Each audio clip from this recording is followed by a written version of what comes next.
All right, so here is Unit 1, Day 2, Honors Pre-Calc, and we're going to look at functions and their properties. So some of this might be sort of a review, might be kind of old stuff, but we need to remember all this stuff. And what we're doing here is actually going to be 10 steps in the end. So analyzing functions, so the things we want to do. We want to sketch a graph on the domain and range, intervals of increase and decrease, and so on. So we want to be able to do these 10 steps. So if I ever say do the 10-step analyzing functions criteria, you want to do all 10 of these steps for it. Okay. So first off, you want to sketch, including scale and all the asymptotes. So like on number 1, if we're going to sketch this guy, it'd be down 5, put a point, up 2 over 1, up 2 over 1, and you get something like that. Okay. No asymptotes to put in this one. Step 2, the domain and range. So use interval notation. Now, what would be the domain here on this guy? Well, on the graph, you can see it goes left forever, right forever, and there's no x values that I can't plug in and evaluate. So this one would be basically all real numbers, and then the range would be up and down forever too. Like there's nothing, there's no y's that couldn't come out for an answer in either direction. So negative infinity to infinity. Now another example here. So square root.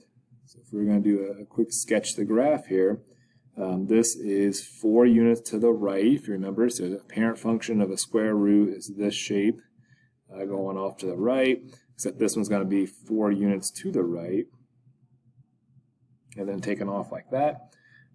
So my domain on this, it's going to start at 4, because 4 is the smallest number I can plug in here. If I plug anything less than that, like say 3 minus 4 is a negative, can't square root that. So it starts at 4 and goes off to infinity. And then my range on this guy, there is a smallest number. I think what's the smallest number that could come out? If I can square root it, it must have been positive or 0, so it's non-negative. So the lowest that could be is 0. If you look on the y-axis, it starts at 0 and it goes up. And then that goes off into infinity also.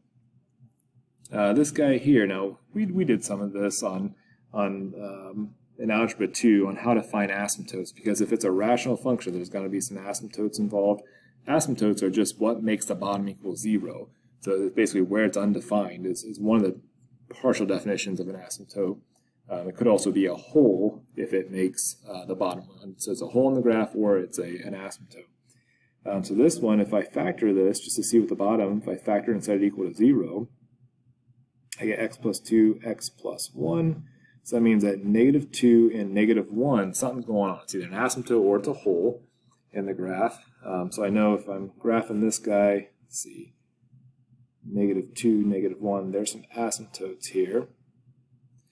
Okay, now if I'm going off to the right, say if I plug really big numbers into this, so I got a positive over, and then what would the bottom be? Well, if I have really, really huge positive numbers, doesn't really, in fact, this one's always going to be positive, so it just flat out can't get below this line. And we know that asymptotes here, I guess horizontal asymptotes too, we should say that if I look at the top, the highest power up top is x to the 0, because there's nothing up there. The bottom is 2.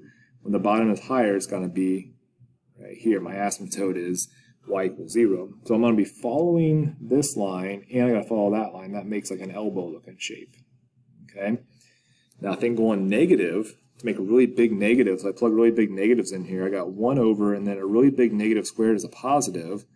It doesn't really matter that 3 times a negative is negative, because this one will be so much bigger. It's not going to matter. So this will be a positive over a positive, which means it's going to be above this line. It's going to make this sort of shape right here. Now between those two, what's going to happen? Plug some numbers in.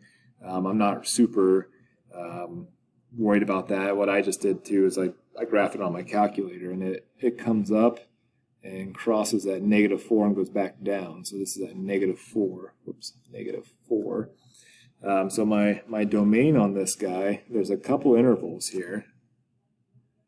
It goes from negative infinity to negative 2, and then also from negative 2 to negative 1, and then also from negative 1 to infinity. But since these are asymptotes, they're not included, because if I plug in negative 2, I don't get it's an undefined answer. I don't get an answer for that.